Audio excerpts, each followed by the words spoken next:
आवश्यकता आहे समाजामध्ये आणि देशामध्ये, त्या आधारावर त्यांनी ही राष्ट्रीय पुरोगामी स्थापन केली असावी असं माझं मत आहे. राष्ट्रीय पुरोगामी म्हणजे काय की सरकारचे विविध जे कार्यक्रम आहेत, विविध ज्या योजना आहेत, त्या तळागाळातील लोकांपर्यंत कशा जाऊ शकतील हे महत्वाचं राष्ट्रीय पुरोगामीचा उद्देश आहे. मग वेगवेगळं असेल, रोजगार असेल, उद्योग असेल,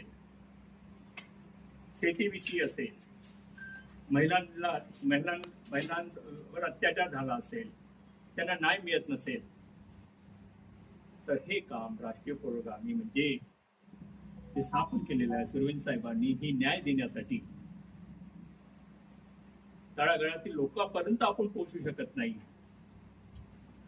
तर म्हणून त्यांनी हे एक दल तयार केलेला आहे, टीम फोर्स तयार केलेला आहे. जसं आर्मीमध्ये करा आणि प्रत्येकाशी संवाद,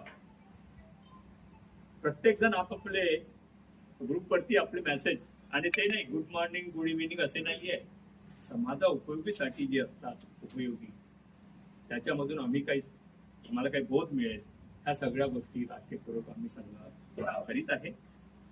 मी जास्त बोलणार नाही, मान्यवर बरेच इथे आलेले आहेत, सगळ्यांचं आपल्याला ऐकायचं आहे.